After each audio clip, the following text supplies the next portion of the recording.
This video game trend is killing single player games. What could this trend possibly be? Well, clearly it's live service, right? The devs, they want their money. The bigwigs of the corpo suits, they want their money. They want the Fortnite dollars. It makes sense. And I agree to a certain extent, but I think I do have a bit of a unique perspective because I was once a live service Andy. This channel that you're watching right now was originally built upon two live service games, one being Knockout City, the second being Rumbleverse. They're both dead now, as you know, live service games tend to do. They tend to die if they're not Fortnite or Rocket League or something of that nature. But I am a fan of live service games. Don't shoot me. Don't shoot me. Hear me out. So I think I can give a bit of a unique perspective, attack it from both angles. With that said, I do think when the corpo bigwig suits tell devs to make a live service game, when those devs do not want to make a live service game, I do think that is a problem. Case in point, Suicide Squad, just let them make Arkham Suicide Squad, you know what I mean? Case in point, Redfall, that was never meant to be live service. Why were they even trying to make a live service? It's a single player FPS vampire game. What is wrong with you? Etc, etc. I digress. Let's watch the video. And actually, before I hit play, what game is this? This thumbnail looks amazing. It looks like Red Dead, except he has a Jake Paul skin with a fancy gun. Anyway. Dishonored, 88%. Batman Arkham City, 94%. Great game. Mass Effect 2, 96%. Great game. What do these games have in common? It's not just great Metacritic scores. They're all legendary single-player games made by some of the best developers of their generation. Want to know what else they have in common? I know. It's kind of what I said in the intro. And as you can see by this Redfall character, I think this is Redfall anyway, those devs who were amazing, they probably still are amazing, were forced to make some garbage they didn't want. And the result is, what do you know? Some garbage that no one else wanted either. But if you just let them make what they want to make, I know it is not your Fortnite lottery ticket, but it is still an amazing game that sells well. Redfall, 56%. Suicide Squad, Kill the Justice League, Yeah. 60%. Anthem, 59%. Anthem. All the most recent games from the respective developers, all critical and commercial flops, and all live service games. So what happened? How could respected names like Arcane Austin, Rocksteady, and BioWare release games this reviled? Brain dead corpo suits putting their hands in everyone's pockets. Pretty simple. Hi folks, it's Falcon. Fishing for a lottery ticket. It's like honestly no different than maybe your like drunk weird uncle who, is in poverty and has a gambling addiction because all he does is buy scratch off tickets. It's kind of similar, except like these guys have way more backing, so they don't really get in trouble when their live service flops. Some do, don't get me wrong. Some studios definitely get closed because the game sucks. But, Word, it's live services. Instead of focusing on the single-player games they were so good at, these developers were led astray by the promise of guaranteed profit. Yeah. But as we figured out in 2024, there are no guarantees in the games industry. Yeah, and not just speaking on Xbox. I know it's fun to dunk on Xbox, but Sony as well. Sony is going heavy onto live services. That's kind of why they partnered with Bungie, because Bungie, live service kings, whether you hate them or love them, they do know how to make a live service game. And they had to tell the Naughty Dog fellas, hey man, your factions game, your live service Last of Us game is kind of garbage. It's kind of it's trash. It's trash. Get it out. Flush it. And they did.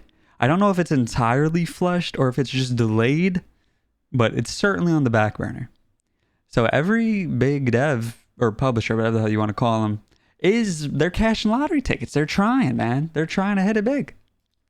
Right now, it seems like all a developer can do is stick to what they're good at and hope for the best, but these guys didn't do that. Instead, they decided to follow a dangerous trend that's killing single-player games, and they're paying for it. And Don't get us wrong, at Game Ranks, we are definitely frustrated and pissed off at the current state of the industry. But it's not like we celebrate gleefully once a once great studio's reputation ends up in the dumps. Listen, I'm not going to lie to you. I am pretty petty.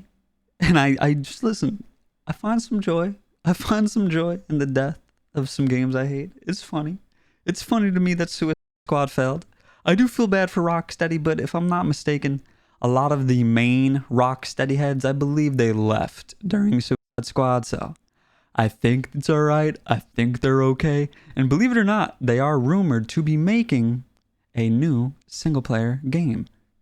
We'll see if it's like the Arkham games. I don't know. But It sucks. I loved BioWare, and it feels like there has been a now, pretty BioWare's downfall, this does hurt me. I feel bad. This is sad. fair amount of these types of I videos. pick and choose when I'm going to be petty.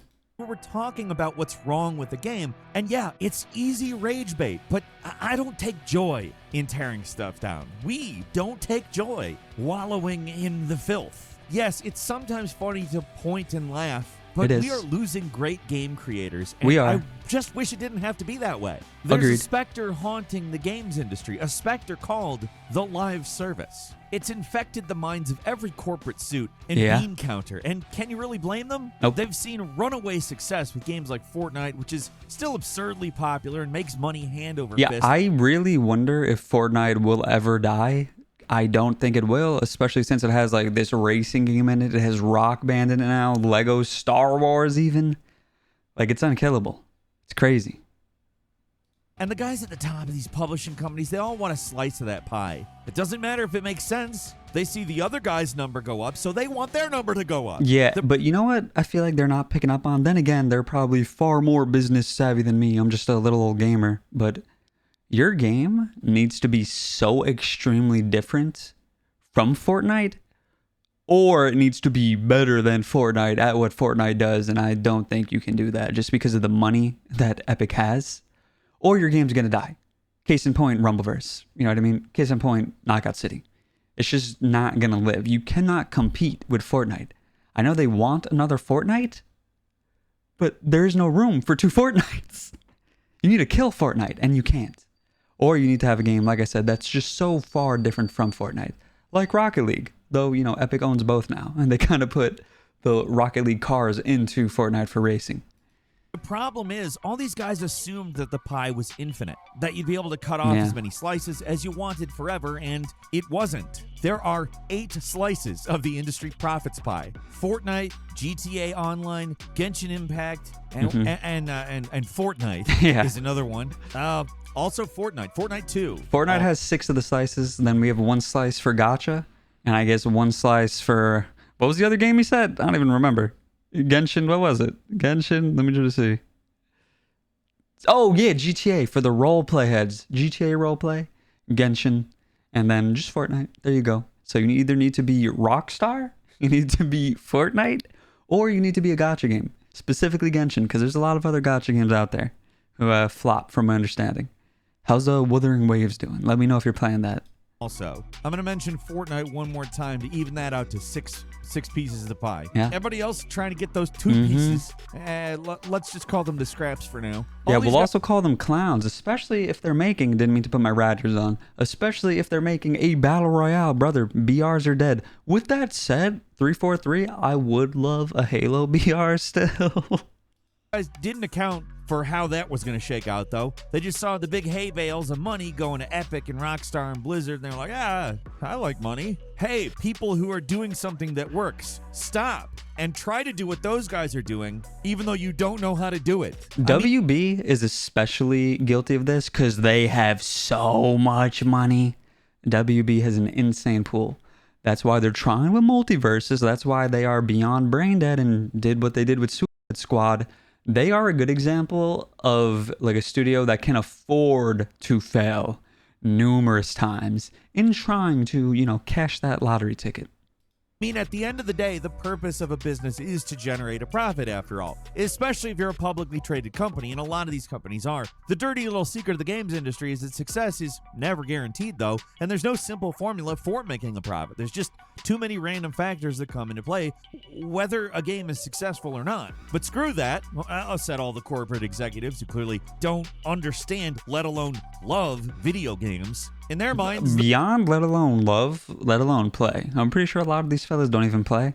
the real secret to success is to find somebody who's successful and follow them around, which on an individual basis, like, it's good to learn from people, but when you're a business person, you're just ripping somebody else off. It doesn't quite work the same. It doesn't. I'm going to disagree.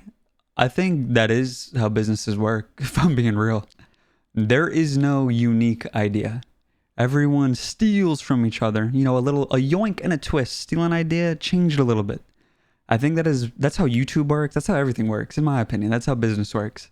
I could be wrong though. Once again, I'm just a little golden skull on the internet, but it's how I view things.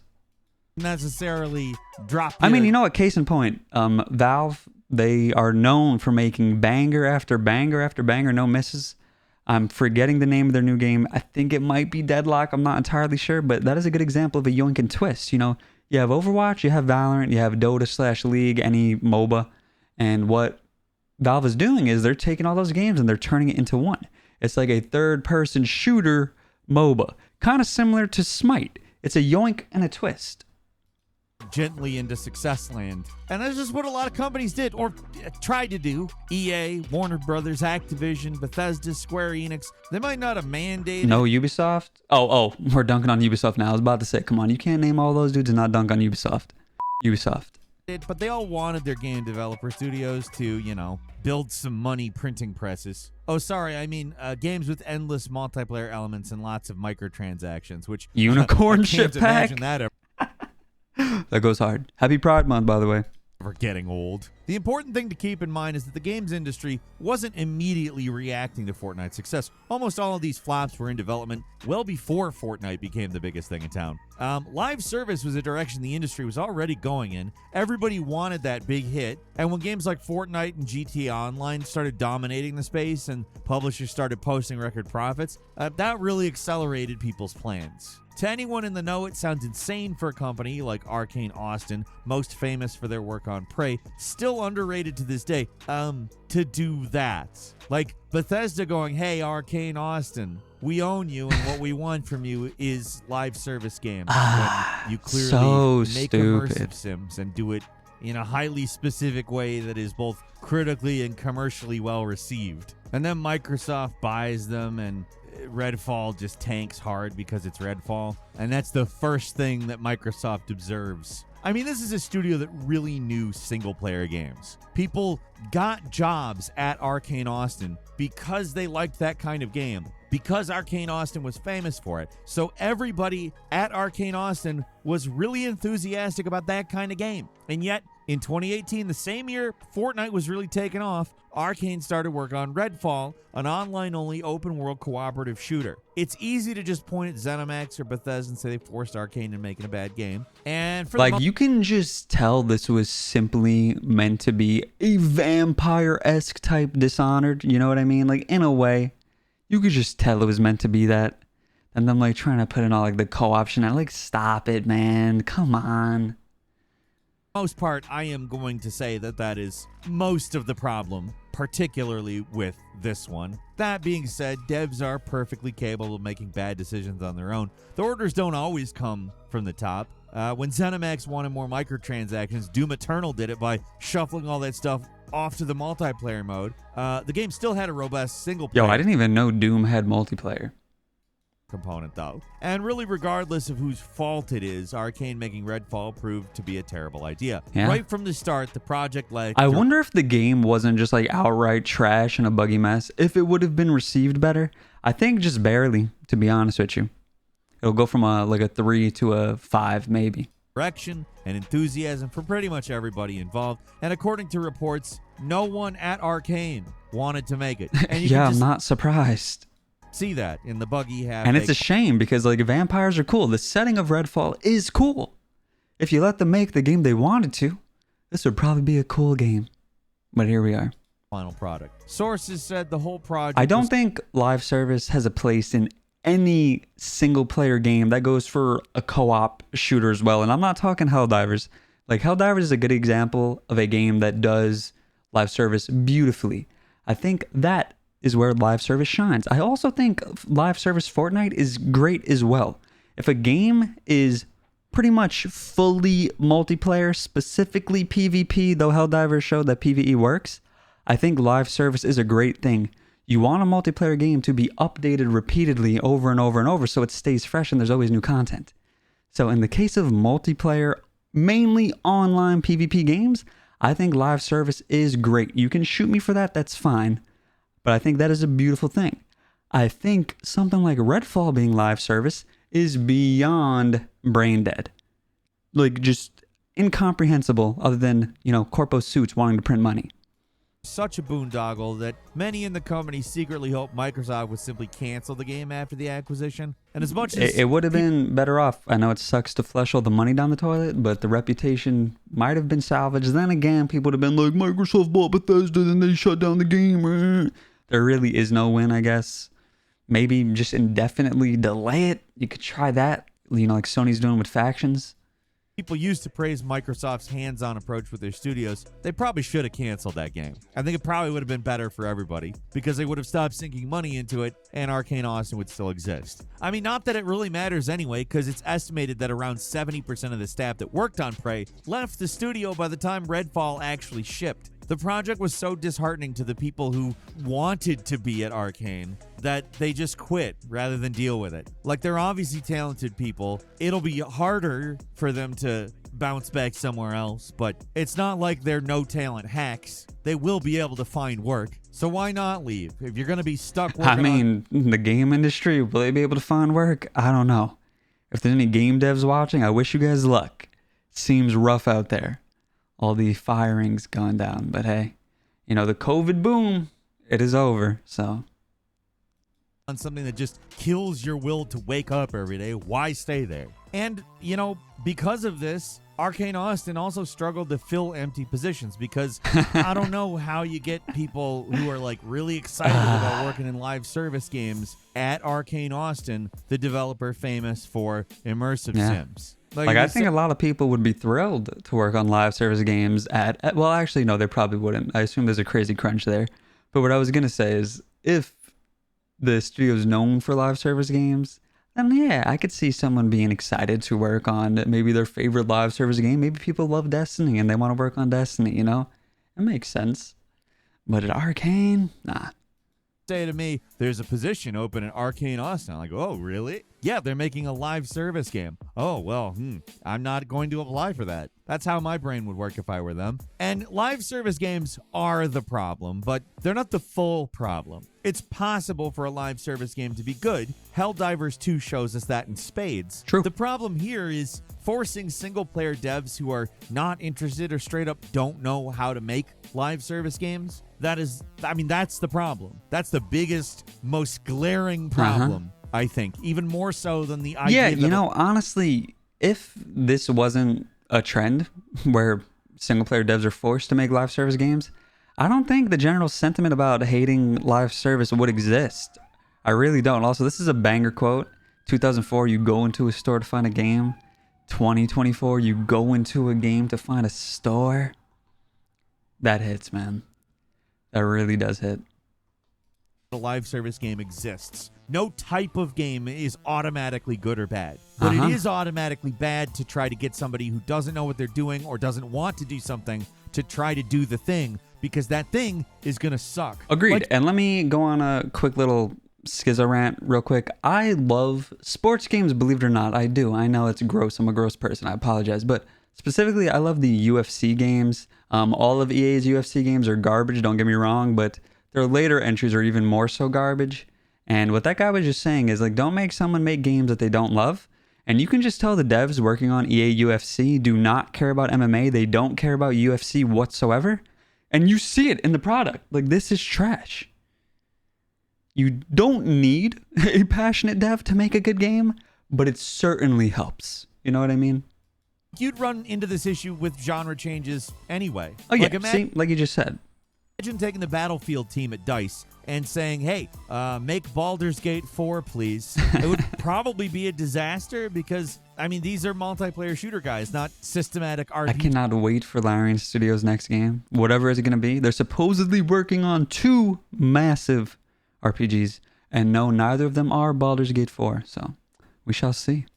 Guys, the drive and the knowledge just isn't there. And let's even say that they're excited about it. That could be a project that easily beats them down because they got to learn everything over again. And what we've come to learn in the past few years is that making live service games is hard. Even developers who have successfully done it, like Bungie, they struggle to remain profitable. Destiny 2 is a game. Oh, hey, speaking of Bungie, I wrote this up here. Marathon is going to slap though trust. That is going to be their, I think, extraction shooter live service game. I believe in them. I believe in Bungie. I'm an OG Halo lover.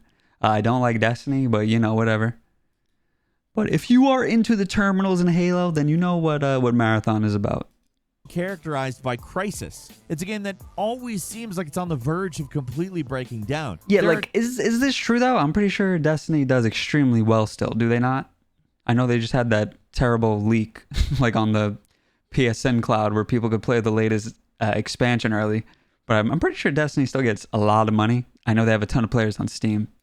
Times when things are great, like with the Witch Queen, and then there's times when things are terrible and no one is happy with Destiny 2, like with Lightfall. I mean, in general, Destiny 2's been a success, but you'd never know it from the community at time. It's just the loud minority always screeching and crying, right? Isn't that just how it goes for most things?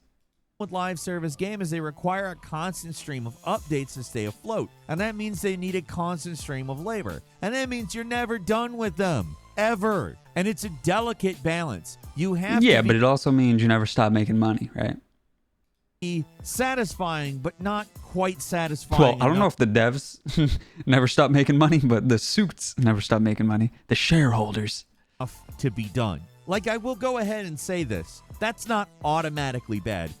Generally, it turns out bad, but I'll again point to Helldivers 2. They get it right. It's worth continuing to play it on an ongoing basis. This is a great game, man. That's coming from someone who doesn't really vibe with PvE shooters or just shooters in general past Halo, to be honest with you, and Gears. But this is fun. This is mad fun.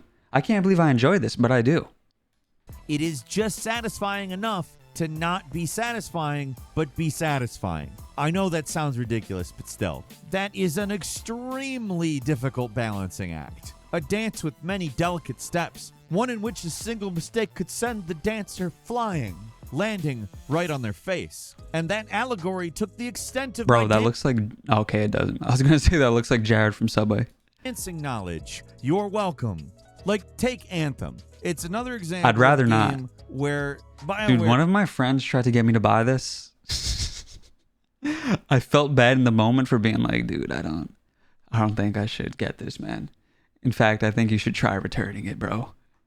Just didn't understand how to make a live service game. Flat out. It was a loot game where nobody was allowed to mention Destiny 2 during development. BioWare was Wow.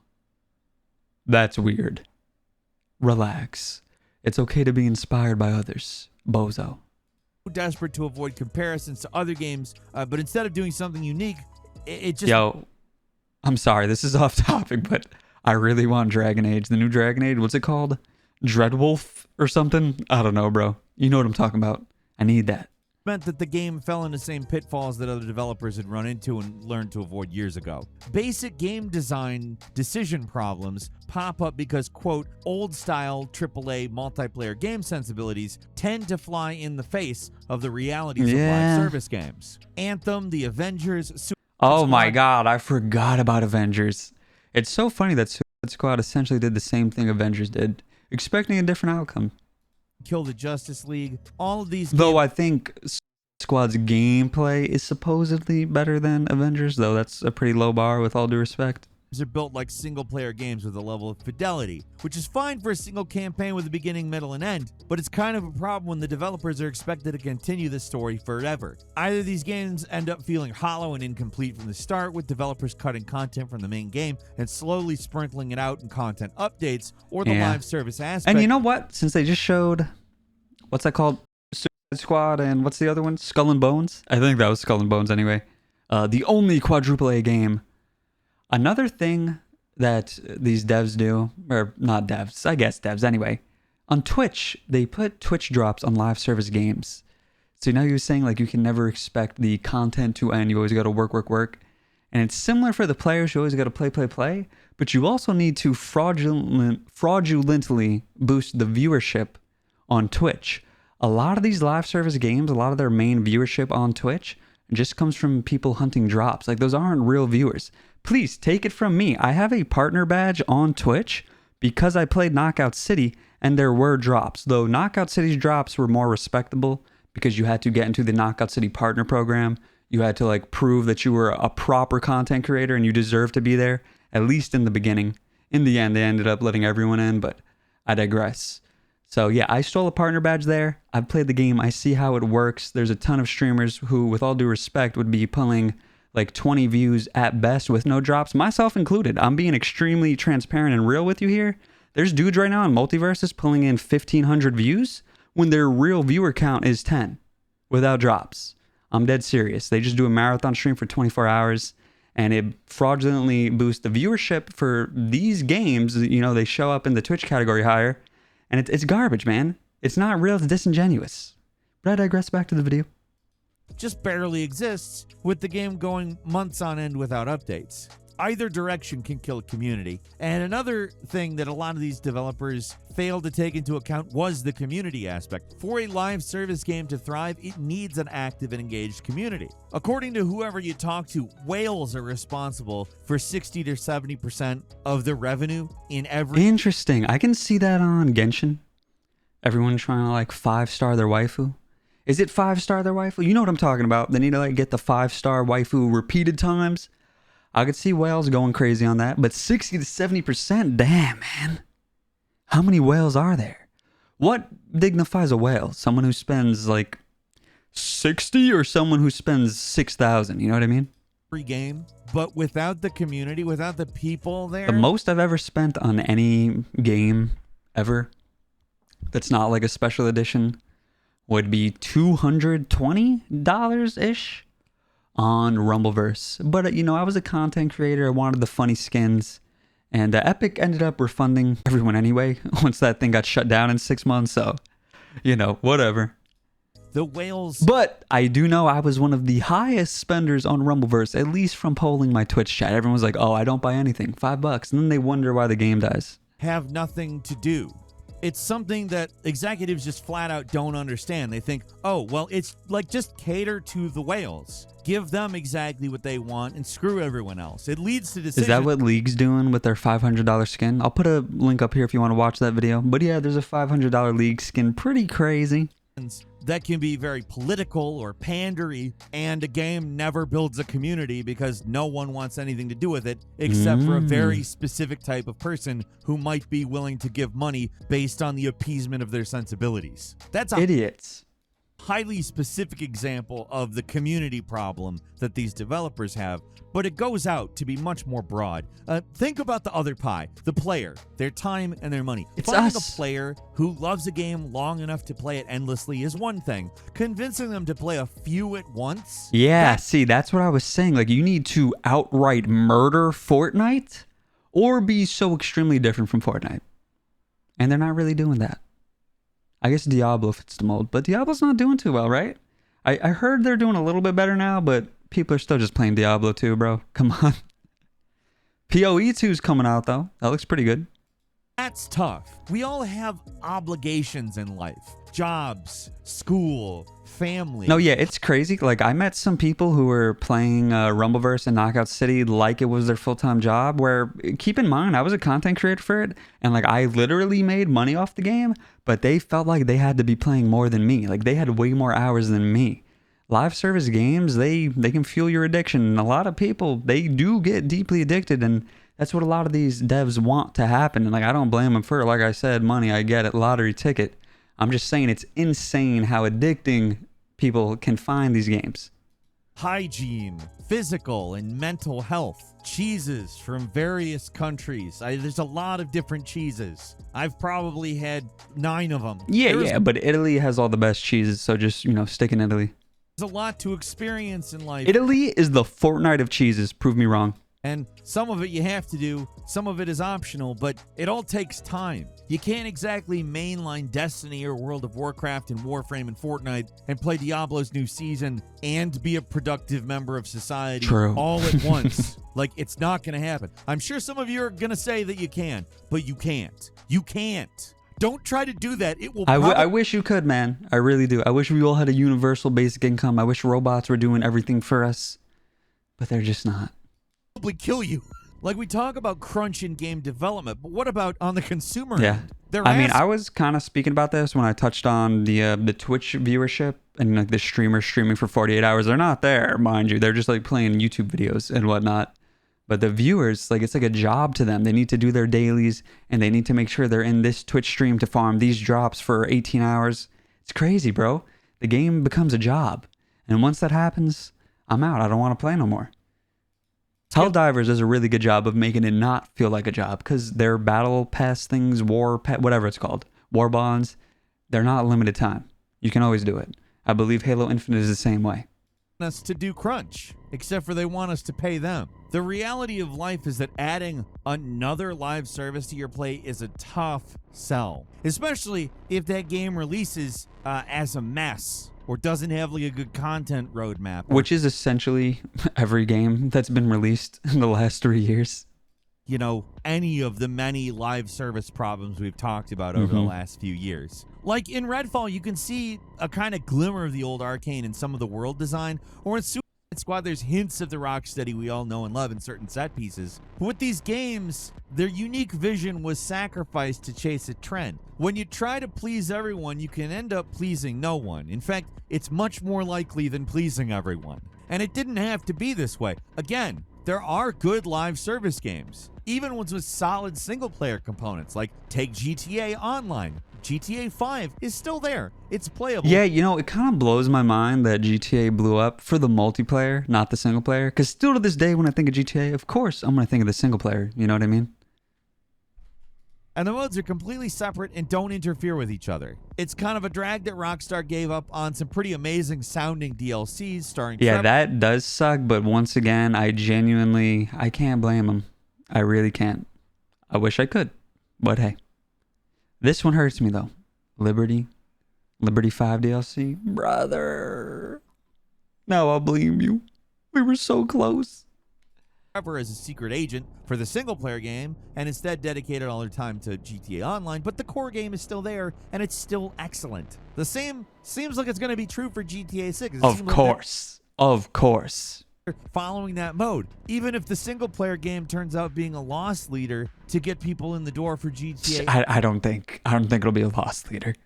And even if it was, as he's saying, they're going to make far and away their money back. Once again, my mind is blown by the GTA roleplay scene. If any of you guys in the comments are into GTA roleplay, please tell me what you enjoy about it. Like, this isn't an insult. I just want to learn. I want to understand. Because a lot of people actually tell me I should be a GTA role player. They think I'd be good at it. But I'm like, what are you guys doing in there? Playing cops and robbers? What's going down? Online 2, or whatever they want to call it. The fact is, GTA 6 is going to be GTA 6. But all these devs had to go live service on their most recent games, and all to their ruin. Arcane Austin was closed. BioWare has been mostly silent, other than releasing a few. But yeah, if you are going to go live service, do it like GTA. Make your single player game, make your live service. Redfall could have done that. It probably would have been way better. You know? I mean, it's kind of what COD does. Like, COD's campaigns are actually, they're pretty good, believe it or not. COD campaigns are pretty decent. And then, of course, you know, you have the COD multiplayer, you got Warzone, etc. Separate entities.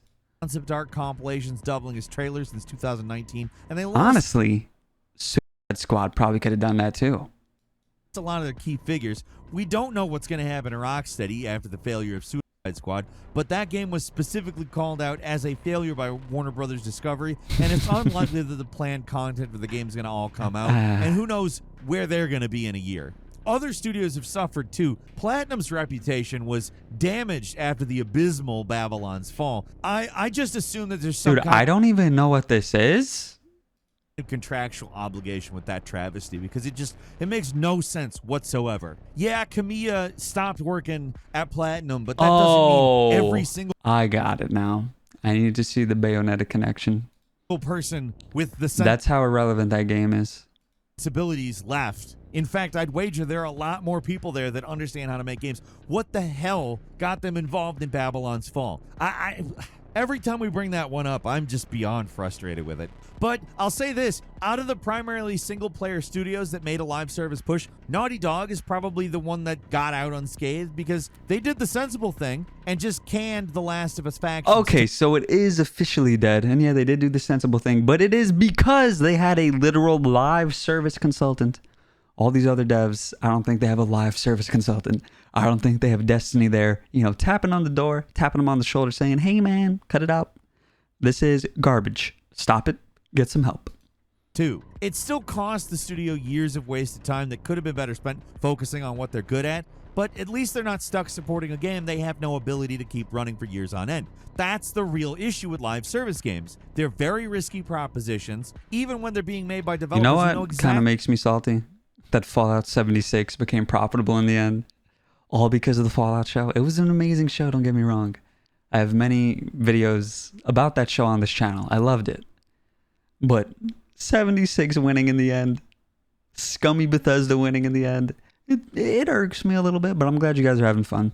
Exactly what they're doing, there's a good chance the game will fail, not find an audience, or just burn up too much money. So what chance does a developer with no experience with these types of games have? Like, they're trying to get by on the goodwill from their previous games and their AAA developer status, but that's just not enough. If these devs had just stuck to what they're good at, they'd probably be turning a profit. Would it be all the True. profit? No. But again, Question: would you guys play a Arkham-esque game from the perspective of Harley Quinn?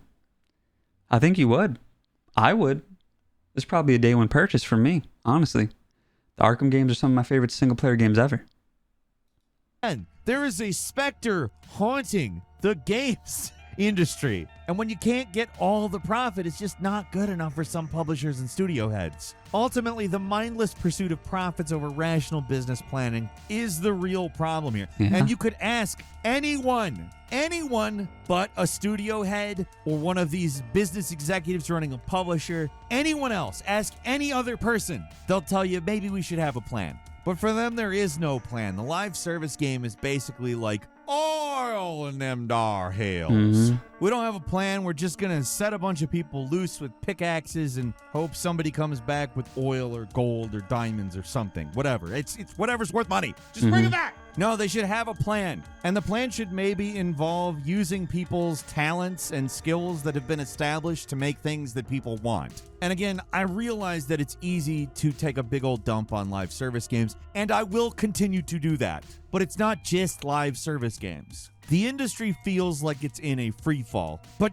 the thing is, it's not true everywhere. Over in Japan, Capcom has enjoyed its 7th straight year of record profits. And they've been putting out a solid mix of live service and single-player games. Nintendo doing the same thing by sticking to, what they know how to do. They're not throwing... Could you imagine a live service Zelda? That would feel so immoral. That's like Master Chief on PlayStation. Some things just shouldn't happen. Everything out the window because they see something shiny. That's exactly what all of these other publishers and developers are doing, though, when they're trying to make something that they just don't know how to do. It's a risky business to make games. There's always going to be backfires, even when you're rationally planning things, and the result is killing or damaging the reputation of these great studios. But what he just said, I think that's why so many of them do just gamble. Because any game is a gamble. Especially if it's a AAA game with mad money put into it. You know, like, didn't Spider-Man barely turn a profit because it's so expensive to make? So if the games are possibly not going to turn a profit anyway, why not just gamble? Why not try to cash a lottery ticket? You know, that's what live service gives you. Live service gives you the opportunity to print money forever, whereas a normal game, maybe you profit a little bit. Like a guaranteed small profit, or a chance at infinite money. If you're a studio that has the money to spend, such as WB, I understand it. I get it. That some of the best single-player games ever have come out of. Looking back on this whole thing, these studios would have been better off just going to the casino and putting the budgets of these games on black. They could have turned a profit. Funnily enough, he's correct. A lot of this was just short-term thinking and trend chasing. I wish I could say the industry is finally starting to learn its lesson after the latest high-profile service game failure. I don't think they're learning their lesson. Like I said, Sony still has 6 unnamed live service games in the works. Valve has Deadlock, though that's going to hit. I'm sure it's Valve. I'm sure Xbox has a ton of garbage in the pipeline too. But believe it or not, Xbox seems to be, leaning more towards some single-player games recently. They have their showcase coming out. We'll see how that goes. I'm going to stream it live on my Twitch, by the way, if you want to watch that with me. Link in the description below. No. After admitting the Squad Kill the Justice League was an utter failure. What was Warner Brothers Discovery's takeaway from the whole thing? To double down on live service games, of course. Listen, bro, they got multiverses. They can't just dunk it out of nowhere. Though I do think multiverses is going to die for the second time very soon. Maybe 2 months? Give it 2 months? 2, 3? No, their most popular game, their most profitable game, probably the biggest success they've had in years was, Hogwarts Legacy, an entirely single-player game. They made a crap ton of money off of that. And after a live service failure, they're like, well, single-player games. Wait, does WB own Harry Potter? If so, Lad's Def going to be in multiverses. Am I right? Make another live service I'll game. play multiverses if they put in Voldemort, because you guys like to dunk on me for not having a nose. Voldemort has no nose either. No nose solidarity. If there's one thing you can count on in the games industry, it's that these big corporations will make dumb as hell decisions. So true, King. That is the one bet you can count on. You don't So need true. to put it on black. Put all your money on the big corporations making dumb as hell decisions. That's not random. It's gonna land there. If somebody gives you I wish we could gamble on like when a game will die. That'd be sick. I'm the king of dead games, as you know. Rumbleverse, Knockout City, what's that game called? Roller Champions Death. I know when they'll die. I'd be rich, man. 30-1 odds on that, you take it because you are walking away with 30 times the money that you had prior. That's all I got for you today. Leave us a comment. Let us know what you think. If you like this video, click like. If you're not subscribed, I it's a great did time to like do it. so. W video. I ranted a ton throughout that, so I'm not going to hit you with a long intro whatsoever. Like button's broken, whatever.